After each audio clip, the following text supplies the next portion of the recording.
PDF నోట్స్లు మన యొక్క వాట్సాప్ గ్రూప్లో అందించబడుతున్నాయి. మీకు కావాలి అనుకుంటే వాట్సాప్ గ్రూప్ యొక్క ఆ లింక్ నేను కామెంట్ సెక్షన్లో ఇస్తాను, అక్కడ నుండి జాయిన్ అవ్వండి. అదేవిధంగా మీకు అన్ని రకాల వీడియోస్ మన యొక్క యూట్యూబ్లో ప్లేలిస్ట్లో ఉన్నాయి, ఒకసారి చూసే ప్రయత్నం అయితే చేద్దాము. రైట్, ఇక్కడ చూడండి మిత్రమా, ఇక్కడ మన యొక్క జాఫర్ ఎడ్యుకేషన్ ప్లేలిస్ట్ ఉంటుంది. దాంట్లో మీరు వెళ్ళిన తర్వాత మీకు ఇక్కడ అన్ని రకాల మన టెక్స్ట్ బుక్లో ఉన్నటువంటి ఇంపార్టెంట్ అంశాలన్నీ రివిజన్ చేయడం జరిగింది. అవి ఒకసారి చూసుకొని వెళ్ళే ప్రయత్నం చేయండి. మీకు సైన్స్కి సంబంధించినటువంటి ర్యాపిడ్ రివిజన్ కావచ్చు, అదేవిధంగా 6th 7th సోషల్కి సంబంధించిన ఇంపార్టెంట్ అంశాల రివిజన్ కావచ్చు, అదే ఈవీఎస్ యొక్క మొత్తం మ్యారథాన్ క్లాస్ కావచ్చు, అదేవిధంగా తెలుగుకు సంబంధించినటువంటి ముఖ్యంగా అర్థాలు, నానార్థాలు, పర్యాయ పదాలు అన్నింటినీ ఒక దగ్గర చెప్పడం జరిగింది 6th 7th 8th 9th 10th సంబంధించి. సో ఈ యొక్క వీడియోలోకి వెళ్ళి నిన్న దాదాపు ఒక 4 నుంచి 5-6 క్వశ్చన్స్ అనేటివి రావడం కూడా జరిగింది, గమనించే ప్రయత్నం చేయండి. చూడండి, 7th క్లాస్లోకి వెళ్ళి కూడా ఒక కవి పరిచయం కూడా మనకు నిన్న జరిగిన సెషన్లో రావడం జరిగింది. మీకు చూసుకోవాలనుకునే వారు మన యొక్క జాఫర్ ఎడ్యుకేషన్ ఛానల్ యొక్క ప్లేలిస్ట్లో వెళ్ళండి. మీకు అక్కడ అన్ని సబ్జెక్టులకు సంబంధించిన ముఖ్యమైన అంశాల ర్యాపిడ్ రివిజన్ అనే క్లాసెస్ ఉన్నాయి, వాటిని మీరు చూసే ప్రయత్నం అయితే చేయండి. రైట్, ఇక్కడ మనము క్వశ్చన్స్ ఒకసారి మనం పరిశీలించినట్టు జీకే అండ్ కరెంట్ అఫైర్స్కి సంబంధించినటువంటి ఇక్కడ చూడండి, ఇంటర్నేషనల్ ఉమెన్ డే థీమ్ అడిగారు 2024ది. సో థీమ్ ఏంటంటే invest in women accelerators progresses అనే మన యొక్క థీమ్ ఉంది. మన ఇంటర్నేషనల్ ఉమెన్స్ డే యొక్క థీమ్ అయితే 2024ది ఈ థీమ్ అయితే ఉంది. సో దాన్ని మీరు గుర్తుంచుకునే ప్రయత్నం చేయండి. మళ్ళీ వచ్చే అవకాశం అయితే లేదు, సో ఆన్సర్ అయితే ఇది ఉంది. నెక్స్ట్ ఐఎస్ఏ యొక్క హెడ్ క్వార్టర్స్ అడిగారు. మన దేశంలో గురుగ్రామ్లో ఉంది, హర్యానా రాష్ట్రంలో ఐఎస్ఏ యొక్క హెడ్ క్వార్టర్స్. అదేవిధంగా ఎన్ఐఓహెచ్ యొక్క హెడ్ క్వార్టర్ అడిగారు, ఇది అహ్మదాబాద్లో ఉంది మన దేశంలో. అదేవిధంగా ఇక్కడ సుదర్శన సేతుకు సంబంధించినటువంటి మళ్ళీ ప్రశ్న అయితే రావడం అనేది జరిగింది, ఏ క్వశ్చన్ అనేది కరెక్ట్గా చెప్పలేరు. అదేవిధంగా ఏషియన్ స్పోర్ట్స్కి సంబంధించి ఒక క్వశ్చన్ రావడం జరిగిందని చెప్పారు అభ్యర్థులు. సో ఆ యొక్క స్పోర్ట్స్కి సంబంధించి తప్పకుండా ప్రతి సెషన్లో మనకు క్వశ్చన్స్ అనేవి తప్పకుండా వస్తున్నాయి. ఒలింపిక్స్ సంబంధించి కావచ్చు, ఏషియన్ కప్ సంబంధించి, కుస్తీ పోటీలకు సంబంధించి, సో ఇలాంటి స్పోర్ట్స్ అంశాల నుండి, ఫుట్బాల్ నుండి కూడా మనకు ప్రశ్నలు వస్తున్నాయి. కాబట్టి ఒకసారి మన స్పోర్ట్స్ అంశాలని చూసుకోవడం బెటర్. నెక్స్ట్ 22 వాళ్ళకి రాసే జీటీ వాళ్ళు కావచ్చు, స్కూల్ అసిస్టెంట్ వాళ్ళు కావచ్చు, ఎవరైనా ఆ యొక్క అంశాలని చూసుకున్నాడు బెటర్. అంటే మిగతా కరెంట్ అఫైర్స్ కంటే ఖచ్చితంగా దీంట్లోకి వెళ్ళి వస్తున్నాయి స్పోర్ట్స్లోకి వెళ్ళి, కాబట్టి అవి చూసుకుంటే బెటర్. దాదాపుగా కరెంట్ అఫైర్స్ అనేవి ఎక్కడెక్కడ నుండి అడుగుతున్నారు, కాబట్టి మనం స్పోర్ట్స్ చూసుకుని వెళ్తే మనం ఆన్సర్ కరెక్ట్ చేసే అవకాశం ఉంటుంది. నెక్స్ట్ ఇక్కడ టీకా వల్ల తగ్గే వ్యాధి ఏది అని అడిగారట. సో ఆప్షన్ని బట్టి మనము ఆన్సర్ అనేది ఎంచుకునే అవకాశం ఉంటుంది. నెక్స్ట్ ఇక్కడ వాటర్ ఎక్కువగా అవసరమయ్యే పంట అడిగారట. సో మనకు వరి పంటకి ఎక్కువ నీళ్ళు అయితే అవసరం ఉంటుంది. నెక్స్ట్ ఇక్కడ తెలంగాణ గవర్నమెంట్ కట్టబోయే స్కూల్ యొక్క విస్తీర్ణం అడిగారట. మన యొక్క తెలంగాణ గవర్నమెంట్ కట్టే స్కూల్స్ ఏవైతే ఉన్నాయో రెసిడెన్షియల్ స్కూల్లో మరి వాళ్ళు మెన్షన్ చేయలేదు క్వశ్చన్లో, లేకుంటే సెమీ రెసిడెన్షియల్ స్కూల్లా, లేకుంటే ఒకే దగ్గర ఒక రెసిడెన్షియల్ స్కూల్ పెట్టేసి దాంట్లో అన్ని కమ్యూనిటీ పిల్లల్ని ఒకే దగ్గర చదివించడం లాంటిదా అనేది క్వశ్చన్లో వాళ్ళు చెప్పలేదు. నెక్స్ట్ మోదీ ఫిబ్రవరిలో లాంచ్ చేసిన స్కీమ్ అడిగారు, మరి డేటు ఏది తెలియదు. సో మోదీ ఈ మధ్యలో అంటే 2024 ఫెబ్లో వారు స్టార్ట్ చేసినటువంటి ఆ స్కీమ్ గురించి కూడా ఇక్కడ అడగడం అయితే జరిగింది. కాబట్టి ఇక్కడ స్పెషల్ ఎడ్యుకేషన్ వారికి ఎక్కువగా వారి సబ్జెక్ట్ అడగడం అయితే జరుగుతుంది. స్పెషల్ అంటే మన 4th పేపర్ ఉంటుంది కదా, మన ఇన్క్లూజివ్ ఎడ్యుకేషన్కి సంబంధించిన ప్రశ్నలు వాళ్ళకి ఎక్కువ అడుగుతారు. నెక్స్ట్ ఇక్కడ స్పెసిఫిక్ లెర్నింగ్ డిసేబిలిటీ గురించి పిఐఈలో అడిగారు. అదేవిధంగా ఎన్ఈపి 2025 1968కి సంబంధించిన ప్రశ్నలు వచ్చాయని చెప్పడం జరిగింది. నెక్స్ట్ ఇక్కడ ఒక విషయాన్ని మనము స్పష్టంగా గమనించినట్లయితే, ఇక్కడ Nagi Nakti birds sanctuary located in ఏ స్టేట్లో ఉంది అని అడిగారు. సో ఈ బర్డ్స్ అనేటివి బీహార్ స్టేట్లో ఉన్నాయి. సో బీహార్ అనేది ఇక్కడ మనకు సమాధానంగా చెప్తున్నారు. నెక్స్ట్ ఇక్కడ ఆహారం ఉడకబెట్టడం వలన ఏం లోపిస్తుంది అని ప్రశ్న అడగడం జరిగింది. సో దానివల్ల మనకు అక్కడ ఆ యొక్క ఆప్షన్ని బట్టి మనం ఈజీగా ఆన్సర్ అయితే చేస్తాను. అటల్ సేతు గురించి మనకు మా 18 రోజు జరిగినటువంటి ఎగ్జామ్లో కూడా అటల్ సేతుకు సంబంధించిన ప్రశ్న రావడం జరిగింది, మళ్ళీ రిపీట్ కావడం జరిగింది ఆ యొక్క అంశం నుండి ప్రశ్న. కాబట్టి వచ్చిన అంశాల నుండి కూడా క్వశ్చన్స్ అనేటివి రిపీట్ అవుతున్నాయి, ఒకసారి జాగ్రత్తగా గమనించే ప్రయత్నం అయితే చేయండి. రైట్, ఇక ఈరోజు మార్నింగ్ సెషన్లో వచ్చినటువంటి వారైతే అభ్యర్థులు ఇన్ని క్వశ్చన్స్ అయితే పంపించారు పర్స్పెక్టివ్ ఎడ్యుకేషన్కి సంబంధించినటువంటి, అదే జీకే అండ్ కరెంట్ అఫైర్స్ సంబంధించిన క్వశ్చన్స్ని వారు పంపడం అయితే జరిగింది. కాబట్టి ముఖ్యంగా ఇక్కడ మనం గమనించినట్లయితే పర్స్పెక్టివ్ ఎడ్యుకేషన్ సంబంధించిన క్వశ్చన్స్ ఎక్కువగా జనరల్గా అడుగుతున్నారు. కమిటీల నుండి క్వశ్చన్స్ వస్తలేవు, అంటే ఇంపార్టెంట్ అంశాలు ఏవైతే ఉన్నాయో అక్కడ నుండి వస్తలేవు. మనకు ఖచ్చితంగా ఎక్కడ నుండి వస్తున్నాయంటే ప్రశ్నలు NCF, NEP 2020, 86, 1986, 2009 RT 2009, ICT. So ఈ అంశాల నుండి తప్పకుండా ప్రతి సెషన్లో ఎగ్జామ్ అంటే క్వశ్చన్స్ అనేటివి ఉంటున్నాయి. కాబట్టి మనం ఫస్ట్ అనేటివి ఈ యొక్క అంశాలని పర్ఫెక్ట్గా చూసుకుంటే వాటిని మనం ఆన్సర్ అనేది చేయగలుగుతాం. ఇక నెక్స్ట్ కమిటీలు, కమిషన్స్, మిగతా అన్ని జనరల్గా క్వశ్చన్స్ అనేటివి అడగడం జరుగుతుంది. సో వాటి మీద అవగాహన ఉంటే మనం ఆ యొక్క ఆన్సర్ని మనము ఆప్షన్ని బట్టి కరెక్ట్గా చేసే అవకాశం అయితే ఉంటుంది. కాబట్టి ఆ విధంగా చదివే ప్రయత్నం చేయండి. ఈ జీకే అండ్ కరెంట్ అఫైర్స్ సంబంధించి మీకు స్పోర్ట్స్కి సంబంధించిన అవగాహన పెంచుకొని వెళ్ళండి. ఎందుకంటే స్పోర్ట్స్కి వెళ్ళి కంపల్సరీ ప్రశ్నలు వస్తున్నాయి. ఆ మిగతా అంశాలు ఏ ఇంపార్టెంట్ యాక్టివ్ ఎడ్యుకేషన్కి సంబంధించినటువంటి క్వశ్చన్స్ అనేటివి దాదాపుగా అంటే జనరల్గా అప్లికేషన్ మెథడ్స్లో అడుగుతున్నారని చాలామంది అభ్యర్థులు చెప్తున్నారు రాసిన వారు. సో డైరెక్ట్ క్వశ్చన్స్ కాకుండా సో నిన్న స్పెషల్ ఎడ్యుకేషన్ డిఎడ్ వారికి డైరెక్ట్ అంటే సిఏబి ఒక అబ్రివేషన్ ఒకటి అడిగారు, ఎల్ఓపి పిఓఏ ఒక అబ్రివేషన్ అడిగారు నిన్న మార్నింగ్ సెషన్ వారికి.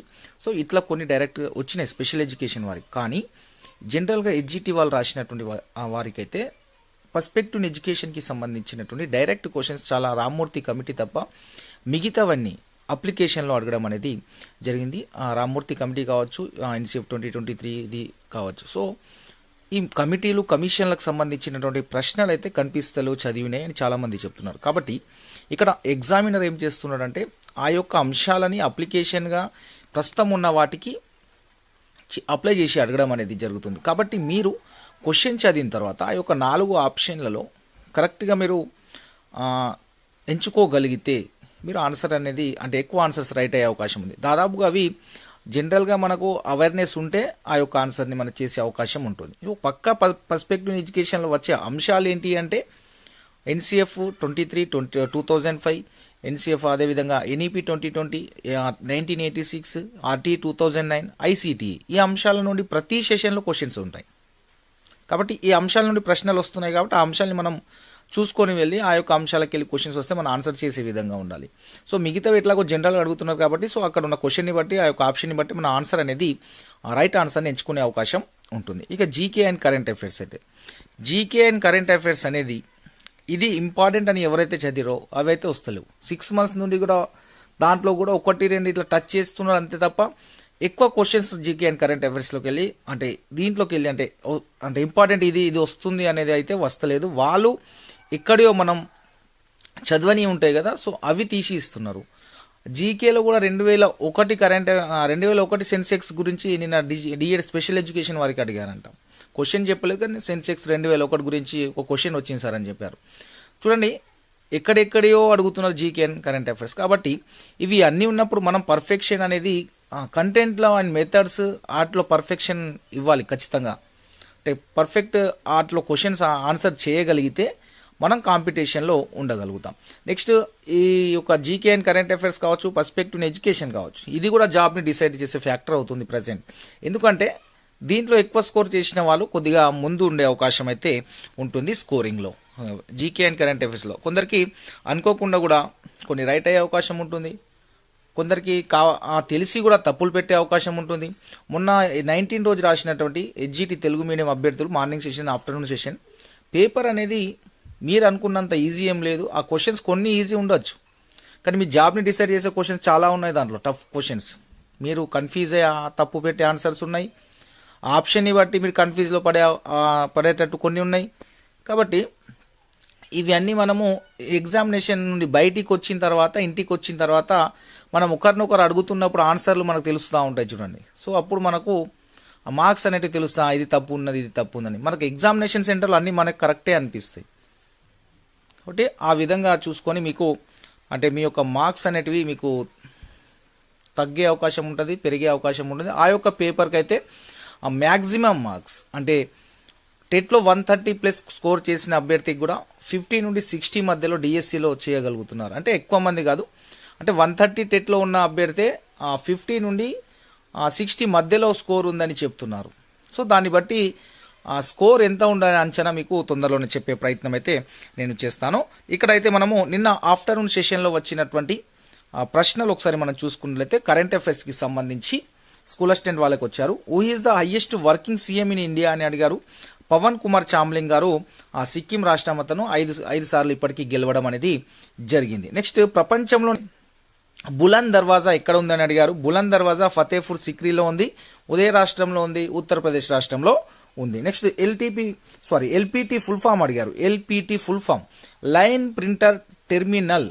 లైన్ ప్రింటర్ టెర్మినల్ అనేది ఎల్పిటి యొక్క ఫుల్ ఫామ్. సో ఐసీటీలకు వెళ్ళి కూడా క్వశ్చన్స్ ఎప్పటికీ రిపీట్ అవుతున్నాయి. సో దాన్ని ఒకసారి చూసుకునే ప్రయత్నం చేయండి. ఎందుకంటే టెక్నాలజీ పరంగా రేపు ఎడ్యుకేషన్లో యూజ్ అవుతుంది కాబట్టి, వీటిని ఎక్కువ వాడుతున్నారు కాబట్టి మీకు దాని మీద క్వశ్చన్స్ అనేది కూడా ఫోకస్ చేయడం అనేది జరుగుతుంది. నెక్స్ట్ ఇక్కడ చూసుకున్నట్లయితే జీపీఎస్ ఫుల్ ఫామ్ అడిగారు. GPS full form global posting system, global positioning system అని మనకు ఫుల్ ఫామ్ అవుతుంది. జీపీఎస్ యొక్క ఫుల్ ఫామ్ ఇది కూడా నిన్న అడగడం అయితే జరిగింది. నెక్స్ట్ ఇక్కడ చూసుకున్నట్లయితే ఏడిహెచ్డి ఫుల్ ఫామ్ అడిగారు. Attention deficit hyperactivity disorder. So ఇది మనకు నిన్న ఈ స్పెషల్ ఎడ్యుకేషన్ వారికి ఈ యొక్క ఫుల్ ఫామ్ అడిగారు. నెక్స్ట్ అదేవిధంగా ఏఎల్ఐఎంసిఓ ఫుల్ ఫామ్ అడిగారు. Artificial limbs manufacturing corporation of India. So దీని యొక్క ఫుల్ ఫామ్ అయితే అవుతుంది. నెక్స్ట్ ఇక్కడ చూసుకున్నట్లయితే మనకు స్పోర్ట్స్లో ప్రతిసారి క్వశ్చన్స్ వస్తున్నాయి. కరెంట్ అఫైర్స్లో ఎస్ఏఎఫ్ఎఫ్ ఛాంపియన్షిప్లో భారత్ ఎన్నిసార్లు గెలిచిందంటే 9 సార్లు గెలిచింది. సౌత్ ఏషియన్ ఫుట్బాల్ ఫెడరేషన్ దాంట్లో మన ఇండియా ఇప్పటికీ 9 సార్లు టైటిల్ అనేది గెలుచుకోవడం జరిగింది. ఎన్నిసార్లు గెలిచిందని అడగడం అనేది జరిగింది. ఇక్కడ చూడండి క్వశ్చన్ని ఏ విధంగా అడుగుతున్నాడు. పార్లమెంట్ సీట్లను అవరోహణ క్రమంలో అరేంజ్ చేయమని చెప్పాడు. కరెంట్ అఫైర్స్లో కూడా మీరు జాగ్రత్తగా గమనించండి. చూడండి మనకు అత్యధికంగా మధ్యప్రదేశ్, గుజరాత్, ఆంధ్రప్రదేశ్, కర్ణాటక అని ఇట్లా 4 ఆప్షన్లు ఇచ్చి తక్కువ నుంచి ఎక్కువ అరేంజ్ చేయమన్నాడు అవరోహణ క్రమంలో. సో ఇక్కడ మనకు అత్యధిక సీట్లు 29 మధ్యప్రదేశ్లో ఉన్నాయి. దాని తర్వాత సెకండ్ ప్లేస్ వచ్చేసరికి కర్ణాటక 28 ఉన్నాయి. థర్డ్ ప్లేస్ గుజరాత్, ఫోర్త్ ప్లేస్లో మనకు ఆంధ్రప్రదేశ్లో 25 ఎంపీ స్థానాలు అయితే ఉన్నాయి. సో ఈ విధంగా మనము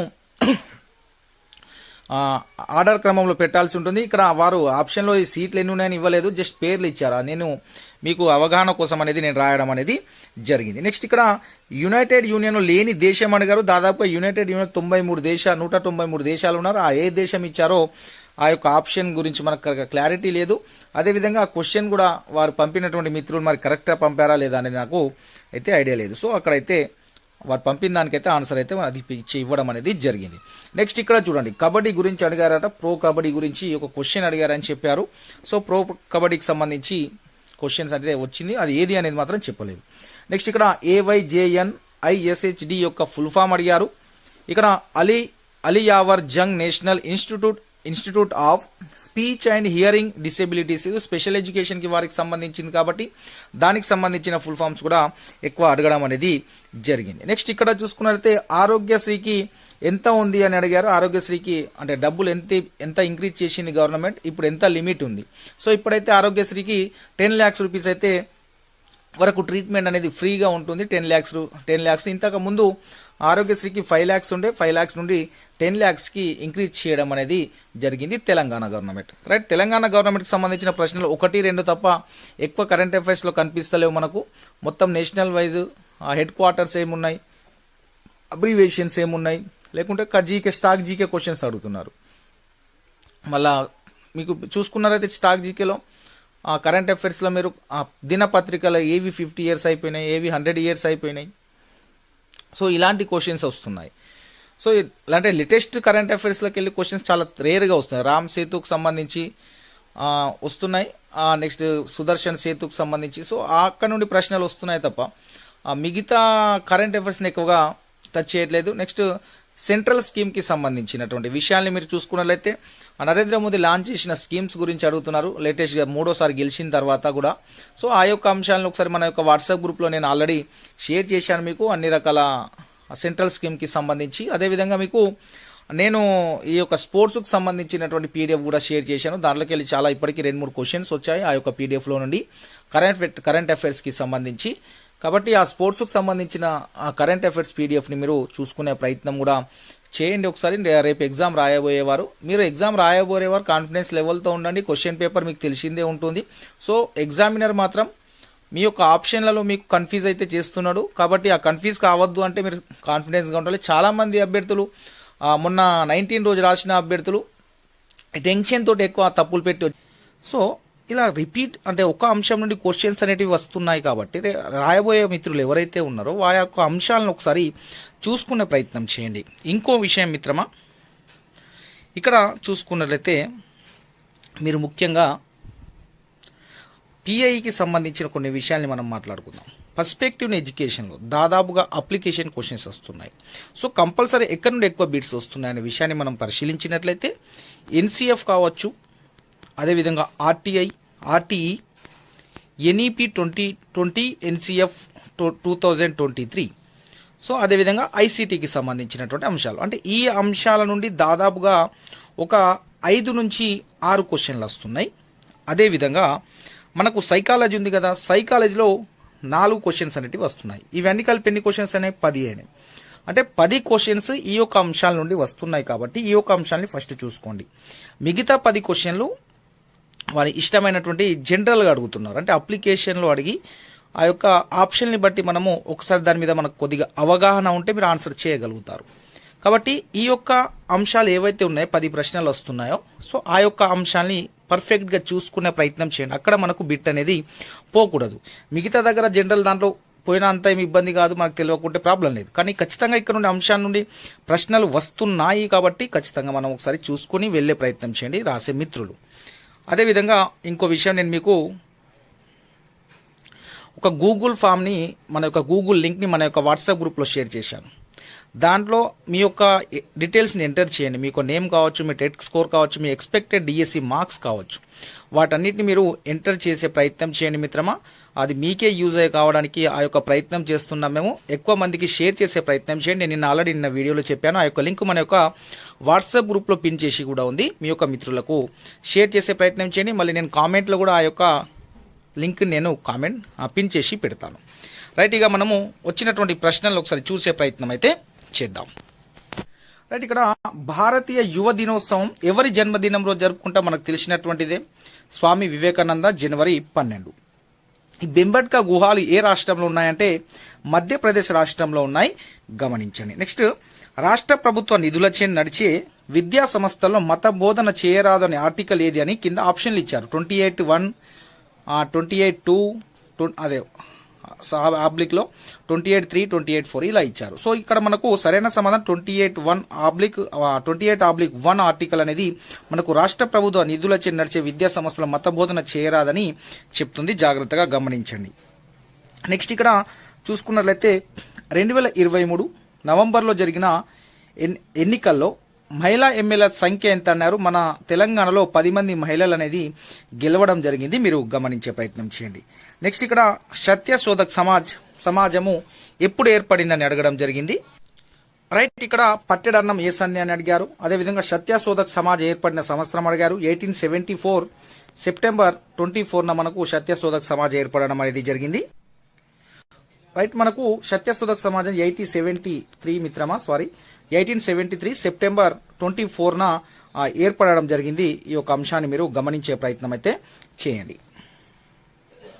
రైట్ మిత్రమా, ఇక్కడ నెక్స్ట్ క్వశ్చన్ మనం గమనించినట్లయితే సత్యశోధక్ సమాజం ఎప్పుడు ఏర్పడిందని అడిగారు, డేట్ అడిగారు, నెల అడిగారు, ఇయర్స్ కూడా అడిగారు. సో ఇక్కడ 1873 సెప్టెంబర్ 24 రోజు ఈ యొక్క సమాజం సత్యశోధక్ సమాజ్ ఏర్పడడం అనేది జరిగింది. పడిగిద్దరాజు భార్య సమ్మక్క మనకు సరైన సమాధానం అవుతుంది. మేడారం జాతర గురించి ప్రవచనాలు ఇచ్చిన దాంట్లో సరైందని అడగడం అనేది జరిగింది, మీరు గమనించండి. నెక్స్ట్, ఇక్కడ మనకు చూసుకున్నట్లయితే జీకే అండ్ కరెంట్ అఫైర్స్ లో పిన్ కోడ్ ఇచ్చి 5 అనేది ఏ స్టేట్ ని సూచిస్తుందని ఇచ్చి స్టేట్మెంట్ క్వశ్చన్ ఇచ్చాడు. ఇక్కడ మళ్ళా ఆప్షన్లు 3 ఇచ్చారు. తెలంగాణ, ఆంధ్రప్రదేశ్, కర్ణాటక అని 3 ఆప్షన్లు ఇచ్చి మళ్ళా స్టేట్మెంట్లు కింద ఏబీసీ, బీసీ, ఏసీ, ఏబీ అని అడిగారు. సో మనకు ఇక్కడ చూసుకున్నట్లయితే 5వ జోన్ దానిలో కింద మనకు తెలంగాణ, ఆంధ్రప్రదేశ్, కర్ణాటక ఈ 3 కూడా వస్తాయి. మనకు ఆప్షన్ లో ఏబీసీ అనేది సరైన సమాధానం అవుతుంది, మీరు గమనించే ప్రయత్నం చేయండి.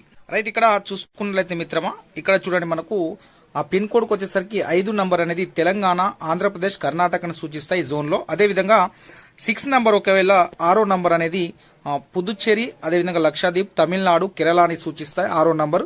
ఇది 6వ నంబర్ యొక్క స్టేట్లు చూసుకోండి ఈ పిన్ కోడ్కు సంబంధించి. ఒకవేళ పిన్ కోడ్లో 7 అనేది ఇచ్చినట్లయితే మీరు అండమాన్ అండ్ నికోబార్, అదేవిధంగా సిక్కిం, అస్సాం, మేఘాలయ, మిజోరాం, త్రిపుర, మణిపూర్, అరుణాచల్ ప్రదేశ్, నాగాలాండ్, వెస్ట్ బెంగాల్, అదేవిధంగా ఒడిస్సా అనే రాష్ట్రాలు 7 నెంబర్కి రావడం జరుగుతుంది. 7 నెంబర్ జోన్లో వస్తాయి. సో ఇక్కడ పిన్ కోడ్ డిజిట్ వాటి యొక్క జోన్లు గుర్తుంచుకునే ప్రయత్నం చేయండి. ఎందుకంటే ఈ అంశం నుండి ఒక క్వశ్చన్ వచ్చిందంటే నెక్స్ట్ రిపీట్ అయ్యే అవకాశం ఉంటుంది. కాబట్టి ఒకసారి అందుకనేసే ఈ యొక్క విషయాన్ని నేను మీతో షేర్ చేస్తున్నాను. నెక్స్ట్ క్వశ్చన్ ఇక్కడ చూసుకున్నట్లయితే ఫ్యామిలీ ప్లానింగ్ ప్రోగ్రామ్ ఇంట్రడ్యూస్డ్ అని అడిగారు. ఇది మన ఇండియా 1952 అని అక్కడ క్వశ్చన్లో ఇయర్ కూడా మెన్షన్ చేయడం జరిగింది. సో మనకు ఇండియా అనేది ఇంట్రడ్యూస్ చేయడం జరిగింది. మనకు ఇండియా అనేది సరైన సమాధానం అవుతుంది, గమనించండి. నెక్స్ట్ ఇక్కడ జిఎస్టీ ఎప్పటి నుండి స్టార్ట్ అయింది అన్నారు. జిఎస్టీ డే అని అడిగారు. జూలై 1 మనకు జిఎస్టీ డే అనేది అవుతుంది, జూలై 1. సో గుర్తుంచుకునే ప్రయత్నం చేయండి. నెక్స్ట్ క్వశ్చన్ చూసుకున్నట్లయితే బజ్ ఆల్డ్రిన్ గారు, ఇతను చంద్రుని మీద పోయినటువంటి రెండో వ్యక్తి, నీల్ ఆల్మ్స్ట్రాంగ్ తోటి వెళ్ళినటువంటి రెండో వ్యామోగామి ఇతను బజ్ ఆల్డ్రిన్ అనే అతను. ఇది కూడా రావడం అనేది జరిగింది. ఇక్కడ నెక్స్ట్ చూసుకున్నట్లయితే Indian participated in how many games in pair summer Olympics అంటే 117 అథ్లెటిక్స్ అయితే పాల్గొనడం అనేది జరిగింది, గమనించండి.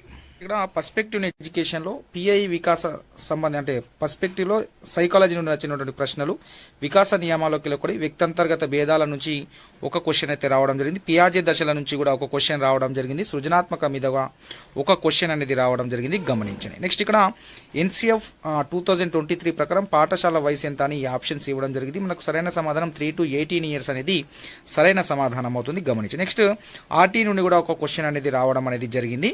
సో క్వశ్చన్ అయితే తెలియదు మనకు. నెక్స్ట్ ఇక్కడ చూసుకున్నట్లయితే విద్యకు సంబంధించిన సర్వేలు చేసే సంస్థ ఏది అంటే ఇక్కడ సరైన సమాధానం మనకు ఎన్సీఆర్టీ అవుతుంది, జాగ్రత్తగా గమనించండి. నెక్స్ట్ ఇక్కడ క్వశ్చన్ చూసుకున్నట్లయితే విలువల విద్య నుండి ఒక ప్రశ్న వచ్చింది పర్స్పెక్టివ్ ఎడ్యుకేషన్ లో. అదేవిధంగా ఆ గుణం అనే ఆప్షన్లు ఇచ్చి అక్కడ మనం ఆ యొక్క ఆప్షన్ ని బట్టి మీరైతే ఆన్సర్ అయితే చేసే అవకాశం ఉంటుంది. నెక్స్ట్ ఆరోగ్య విద్యకు సంబంధించి 4 స్టేట్మెంట్లు ఇవ్వడం అయితే జరిగిందని చెప్పారు అభ్యర్థులు. నెక్స్ట్ ఐసీటీ నుండి కూడా ప్రశ్న అనేది రావడం జరిగింది. సాంకేతిక విద్యకు సంబంధించి ఒక ప్రశ్న అయితే రావడం అనేది జరిగింది. ఇది ఆల్రెడీ చెప్పుకున్న రాష్ట్ర ప్రభుత్వం నుండి నిధులు పొందే విద్యా సంస్థలో మత బోధన చేయరాదు అనే ఆర్టికల్ ఏది అంటే 28/1 అనేది మనకు సరైన సమాధానము అవుతుంది.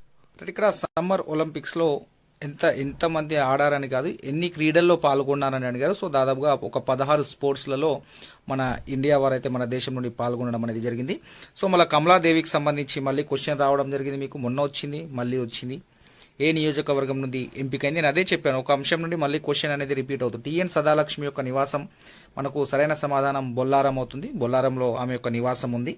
అదేవిధంగా ఈ జోన్ 5కి సంబంధించి మనం ఆల్రెడీ చెప్పుకున్నాం. నెక్స్ట్ ఇక్కడ మనకు పాత్రల నుండి ఒక 6 నుంచి 7 బిట్స్ అడగడం జరిగింది. ఇది మనకు తెలుగులో ఉపవాచకం, అదేవిధంగా తెలుగు కంటెంట్ నుండి ఎక్కువ క్వశ్చన్స్ రావడం జరిగింది. ఇక్కడ నెక్స్ట్ చూసుకున్నట్లయితే ఇక్కడ మన క్విక్ రివిజన్ నుండి చాలా వచ్చాయి సార్, థ్యాంక్ యూ. ఓకే, ఇది మన నెక్స్ట్ క్వశ్చన్. గద్వాల్ కోట నిర్మాత మనకు తెలుసు సోమనాద్రి. ఇక్కడ నెక్స్ట్ చూసుకున్నట్లయితే బోధన పద్ధతుల నుంచి వచ్చినాయట. భగీరథ గురించి 4 ఆప్షన్లు ఇచ్చారు. అదేవిధంగా ఇక్కడ ఆ జంతువులకు సంబంధించి ఏదో ఇచ్చారంట. నెక్స్ట్ ఇక్కడ గణము పర్యాయ పదాలు అడిగారు తెలుగులో సంబంధించి. ఇక్కడ రుద్రమదేవి భర్త పేరు చూసుకున్నట్లయితే మనకు ఆ చాళుక్య వీరభద్రుడు అనేది రుద్రమదేవి భర్త అవుతారు. రాణి శంకరమ్మ పరిపాలించిన రాజ్యం ఏదైనా ఆంథోల్ సంస్థానాన్ని ఈమె పరిపాలించడం జరిగింది. ఆంథోల్ సంస్థానాన్ని. గద్వాల్ కోటను ఎవరు నిర్మించారంటే మనకు ఆల్రెడీ తెలిసినటువంటిదే సోమనాద్రి గారు నిర్మించడం జరిగింది. ఎక్కువగా కాంటెంట్ టెక్స్ట్ బుక్ ని తెలుగు అంశాలు వచ్చినాయని చెప్తున్నారు. ఉత్వసంధి కావచ్చు, యనాదేశ సంధి, శార్దూలము, యమకం పైన ప్రశ్నలు అడిగారని చెప్తున్నారు. ఒకసారి మనము ఆఫ్టర్నూన్ సెషన్ లో వచ్చిన జీకే అండ్ కరెంట్ అఫైర్స్ చూసే ప్రయత్నం చేద్దాం. రైట్, ఇక్కడ ఆఫ్టర్నూన్ వచ్చినటువంటి ప్రశ్నలు ఒకసారి మన జీకే అండ్ కరెంట్ అఫైర్స్ చూసుకున్నాం. My first freedom last freedom book writer ఎవరంటే జిడ్డు కృష్ణమూర్తి గారు.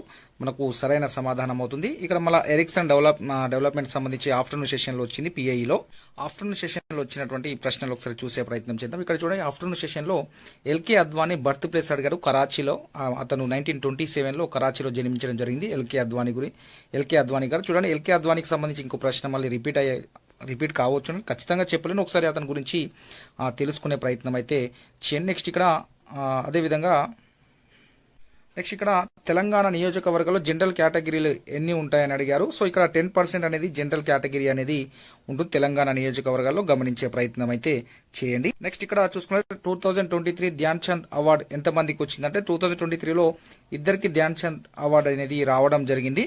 పెడాలజీ అంటే ఇక్కడ ఇది ఒక నేల శాస్త్రానికి సంబంధించింది మనం పెడాలజీ అని అంటాము. సో ఇది మనకు అడగడం జరిగింది. నెక్స్ట్ బర్డ్స్ లైఫ్ స్టైల్ గురించి అడిగారు. ఇది 7th స్టేజ్లో బర్డ్స్ లైఫ్ స్టైల్ అనేది ఉంటుంది. సో అక్కడ మన యొక్క ఆప్షన్ బట్టి మనము ఆన్సర్ అయితే చేయవచ్చు. నెక్స్ట్ ఇక్కడ చూసుకున్నట్లయితే మహారాష్ట్రలో ఉన్నటువంటి కేవ్స్ శిల్పకళ గురించి అడిగారు. ఇది మనకు అజంతా ఎల్లోరా గుహాలోను. సో అది మనకు ఆప్షన్లో బట్టి మనము సరైన సమాధానాన్ని పెట్టే ప్రయత్నం అయితే చేయవచ్చు. నెక్స్ట్ ఇక్కడ బజ్ ఆల్రెడీ చెప్పాను, అమెరికా మాజీ వ్యామోగామి చెప్పడం అనేది జరిగి ఆల్రెడీ చెప్పుకున్నాం ఇది. నెక్స్ట్ ఇక్కడ గమనించండి, ఇటలీలో మోదీ వెళ్ళిన ప్లేస్ అడిగాడు రీసెంట్గా. సో అది మెలోనీ యొక్క ఆమె ఉండేటువంటి నివాస ప్రాంతానికి వెళ్ళడం జరిగింది. దాని చీజ్ అంటాం. ఒకసారి చూసే ప్రయత్నం చేయండి. ఇక్కడ నరేంద్ర మోదీ గారు చిగికి వెళ్ళారు. చిగి ప్లేస్ ఇక్కడ Palazzo Chigi, Italy's prime minister residence కి మన నరేంద్ర మోదీ గారు మెలోనీతో పాటు వెళ్ళడం జరిగింది. సో మనకు ఈ యొక్క క్వశ్చన్ ని కూడా అడగడం జరిగింది. అంటే ఈ యొక్క G7 సమ్మిట్ నుండి ఇప్పటికి 2 క్వశ్చన్స్ అనేది రిపీట్ అయ్యాయి. గమనించిన మిత్రమా, G20కి సంబంధించి ఇప్పటికి నెంబర్ ఆఫ్ బిట్స్ అనేది రిపీట్ అయ్యాయి. G20 హెడ్ క్వార్టర్స్ అని అడిగాడు. G20కి హెడ్ క్వార్టర్స్ అనేటివి ఉండవు. సో అది కూడా ఆప్షన్లు ఇచ్చారు. ఆన్సర్ వరలో హెడ్ క్వార్టర్స్ అనేది ఏమీ లేదు అని కూడా ఇవ్వడం జరిగిందని చెప్పారు అభ్యర్థులు. రైట్, ఇది మనకు హెడ్ క్వార్టర్కి సంబంధించి G20లో క్వశ్చన్ రావడం జరిగింది. గమనించి 70% క్వశ్చన్ అనేది PIలో అప్లికేషన్లో అడగడం జరిగింది. అప్లికేషన్ మెథడ్లో పర్స్పెక్టివ్కి సంబంధించిన ప్రశ్నలు రావడం జరిగిందని ఆఫ్టర్నూన్ సెషన్లో వచ్చినటువంటి మిత్రులు అయితే చెప్పడం అనేది జరిగింది. నెక్స్ట్ ఇక్కడ 2023 ధ్యాన్ చంద్కి సంబంధించి చెప్పుకున్నాం మనం. మహారాష్ట్రకు సంబంధించి ఆల్రెడీ చెప్పుకున్నాం మనము. తెలుగులో వచ్చినటువంటి కొన్ని విషయాలు చూద్దాం. రొంపి అర్థం అడగ, అణ్వస్త్రం సంధి అడగరు, బంగారం వికృతి అడిగారు, ఆహారం యొక్క వికృతి అడిగారు, ఓగిరం బంగారం బృంగారం అవుతుంది. ఇక జానపద గేయ పరిశోధన గ్రంథం ఎవరు రాశారని అడిగారు. అదేవిధంగా ఇక్కడ దానికి సంబంధించిన కొన్ని ఆప్షన్లు ఇచ్చి అడిగాడు. భారతీయ యువ దినోత్సవం ఆల్రెడీ చెప్పుకున్నాం. పిన్ కోడ్కి సంబంధించి మనం ఆల్రెడీ చెప్పుకున్నాం. 5 జోన్స్, వాటికి సంబంధించిన విషయాలు కూడా మనము చెప్పుకున్నాం. ఇక్కడ అదేవిధంగా నేషనల్ ఫిలిం అవార్డ్స్ సంబంధించిన ప్రశ్న కూడా అడగడం జరిగింది. బజ్ ఆల్డ్రిన్ గురించి మనం ఆల్రెడీ చెప్పుకున్నాం. నెక్స్ట్ ఇక్కడ చూసుకున్నట్లయితే తెలుగు వారికి ద్విత్వ సంశ్లేష అమ్రేడిత నిర్వచనాలు అడిగారు. అదేవిధంగా నువ్వు చదివి తీరాలి అనే వాక్యం ఏదని అడిగారు. తదార్థక, ప్రశ్నార్థక అని ఇట్లా ఆప్షన్లు ఇవ్వడం జరిగింది. అదేవిధంగా ఇక్కడ చూసుకున్నట్లయితే నెక్స్ట్ మీరు మహమ్మద్ బిన్ తుగ్లక్ ఎవరిని ధిక్కరించారు, అబుల్ హసన్ తనిషాస్ అని ఇలాంటి ఆప్షన్లు ఇవ్వడం జరిగింది. నెక్స్ట్ అక్కడ అదేవిధంగా సధన సురల్లో గురించి సరైనది అని అడిగారు. అదేవిధంగా ఎక్కువ బిట్స్ అనేటివి ప్రవచనాలు ఇచ్చి ఏబి ఏసీ బీసీ అని ఇలా ఇవ్వడం జరిగిందని చెప్పడం జరిగింది. నెక్స్ట్ ఇక్కడ శతకాల నుండి శతకార్థులు వారి యొక్క రచనలు వచ్చాయి. నన్నయ్య తిక్కన్న ఎర్రన్న వారికి సంబంధించిన విషయాలపై జతపరచుడు ఇవ్వడం అనేది జరిగింది. సమ్మర్ ఒలింపిక్స్ లో మన దేశం నుండి ఎన్ని క్రీడల్లో పాల్గొన్నారని ఆప్షన్ 12, 16, 17 అని ఇట్లా ఆప్షన్స్ ఇచ్చారు. 16 క్రీడల్లో పాల్గొన్నారు. నెక్స్ట్ టీఎన్ సదాలక్ష్మి నివాసం ఆల్రెడీ చెప్పుకున్నాం మనం. జోన్ 5 పిన్ కోడ్ లో మాట్లాడుకున్నాం. నెక్స్ట్ గగనం నానార్థాలు, భగనం జగనం గణాల లఘు గురువులు గుర్తుంచమన్నాడు. శార్దూలం మత్తెవం జతపరచుడు ఇవ్వడం అనేది కూడా జరిగింది. రైట్, ఇక్కడ